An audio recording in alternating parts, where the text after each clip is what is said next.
Imagine you could never forget anything.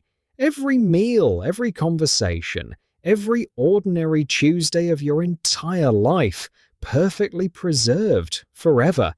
It sounds like a superpower. But for the small handful of people who actually live this way, it's closer to a life sentence. They remember every embarrassment as if it just happened, every loss still fresh, every wound permanently open. Their condition reveals something we get completely backwards, that forgetting isn't your brain failing you. It might be the only thing keeping you sane. This is not science fiction. The condition is real, and it's called hyperthymesia, highly superior autobiographical memory. The people who have it, and there are only a few dozen ever confirmed, can do something that seems impossible. Give them any date from their adult life, a random Tuesday from 15 years ago, and within seconds they can tell you what day of the week it fell on, what they ate, what they wore, what was in the news, and exactly how they felt. Not a fuzzy impression. The whole day, played back in high definition, as if it happened this morning. The first person ever documented with this was a woman named Jill Price. In the year 2000, she wrote an email to a memory researcher named James McGaw at the University of California, Irvine. But she didn't write to brag about a gift. She wrote for help. She described her memory as, in her own words, non-stop, uncontrollable, and completely exhausting. She said it was like living with two screens running at all times, one showing the present moment and the other endlessly automatically replaying her past, whether she wanted it or not. McGaw spent years testing her. Throw a date at her, and she was almost never wrong. She had, without ever trying, memorized her entire life, and she desperately wished she could stop. Here's what makes hyperthymesia so strange. These people don't have better memories in general. Jill Price wasn't especially good at memorizing facts for a test, or remembering names, or learning a poem by heart. Her ability was oddly specific. It applied only to her own life, the autobiographical record of her days. Brain scans of people with this condition have revealed differences in certain regions, including parts of the brain also tied to obsessive behavior and habit. And that's a clue. Because for many of them, the remembering isn't a choice, it's compulsive. A single date, a certain smell, an old song, and the full memory comes flooding back on its own, uninvited, complete, with every feeling still attached to it. Not everyone with a condition calls it pure torment. The actress Marilu Henner, one of the few public cases, has spoken about her total recall more fondly, as a kind of gift. But even she admits the hardest memories never soften. The grief of losing her parents stays exactly as sharp as the day it arrived. And Jill Price described being unable to move past anything at all, every anniversary of every painful event returning on schedule, in full color, year after year, forever. And that is where the dream quietly becomes a nightmare. Think for a moment about your own worst memories, the loss of someone you loved, a humiliation that still makes you wince years later, a betrayal, a breakup, a moment you would give anything to take back.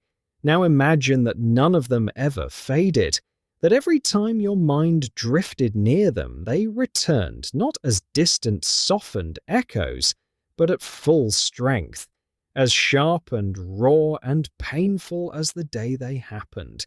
That is the daily reality for people with total recall. Their grief does not dull with time.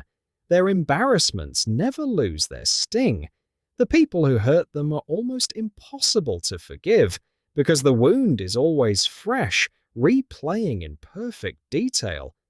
They cannot do the one thing the rest of us do without even trying. They cannot let the past become the past. Which brings us to the thing almost nobody appreciates about their own mind. We treat forgetting as a flaw, a sign that our brains are weak or failing or getting old.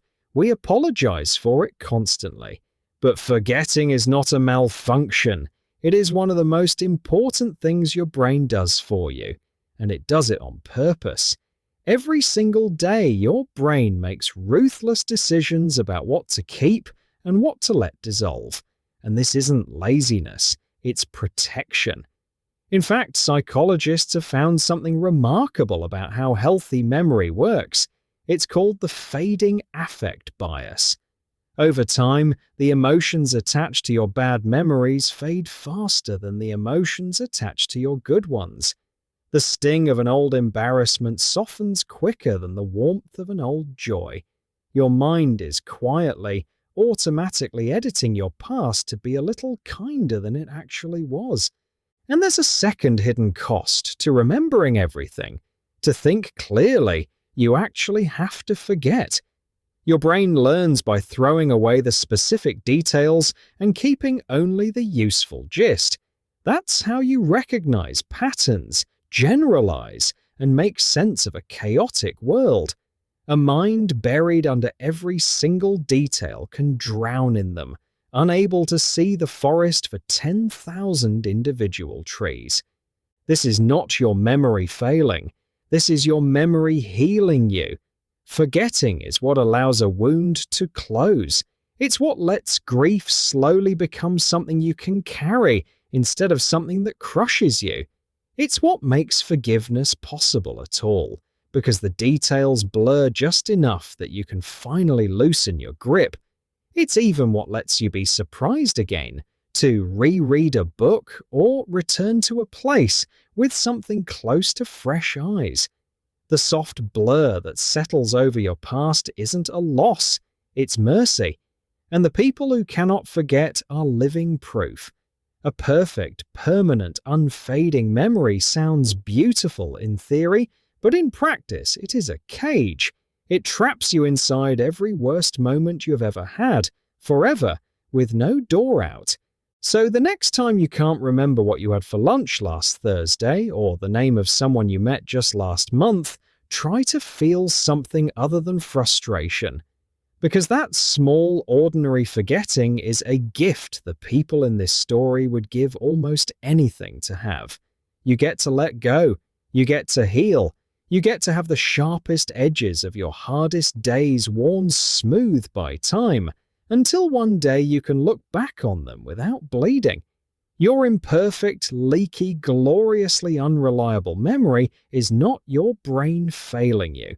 It's your brain loving you, quietly deciding every single day which pain you have carried long enough, and gently setting it down. The person who remembers everything never gets that mercy. You do. And that, it turns out, is one of the quiet miracles of being beautifully, forgetfully human. Thanks for watching the Unspoken channel. If you enjoyed this content, feel free to like, subscribe, and leave a comment. Until next time.